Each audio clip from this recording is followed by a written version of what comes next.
அப்போவே தெரியும் இவன் இன்னும் அமைதியாக இருக்காரேன்னு நான் நினச்சிக்கிட்டு இருந்தோம். இப்போ கூட எல்லாருமே அவருடைய விதமே வேறையாக இருக்க. அவர் திமுக பிடிக்கலன்றது வேறு ஒரு ஒரு கட்சி ஆளுங்கட்சியை திட்டினா தான் சார் வாழ முடியும். அரசியல் என்பது என்ன? ஆளுங்கட்சியை திட்ட வேண்டும். தப்பு இருக்குது, நாங்கள் இருந்தால் கரெக்ட் பண்ணுவேன்னு தான் சொல்லுவாங்க. எல்லோரும் சொல்லுவாங்க. எல்லோரும் வந்ததுக்கப்புறமா அவங்களே தெரிஞ்சுக்குவாங்க சார், இது நடக்குமா நடக்காதா, எது நடக்கும், எது ஃபீஸிபிள், அதெல்லாம் அப்புறமா அவங்களே கற்றுக்குவாங்க. எல்லோரும் கற்றுக்குவாங்க. அது ஒரு பெரிய விஷயம். உங்களுக்கு ஒன்றே ஒன்றுன்னா, you must have followers, not fan followers. Followers வேணும். ஃபாலோவர்ஸ் இருக்காங்க அவருக்கு. இப்போ சீமானுக்கு இல்லையா? மிரட்டி பேசுகிறாரா எல்லாரையும்? வணக்கம் கூட கொஞ்சம் வேகமாக தான் சொல்லுவார் போல இருக்கு.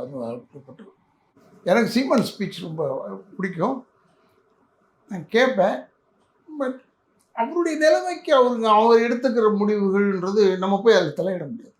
அதே மாதிரி தான் விஜய் இப்போ அவர் கடைசி படம் நான் நடிக்கிறதை விட்டுட்டு சினிமாவுக்கு வரேன்னு சொல்கிறாரு. அப்போ இவ்வளோ அம்புகள் வரும்னு அவருக்கு தெரியும்ல. அது திமுகவை எதிர்த்து பேசுகிறாரு. வேறு பாரம்பரியமுள்ள ஒரு இயக்கமாச்சு.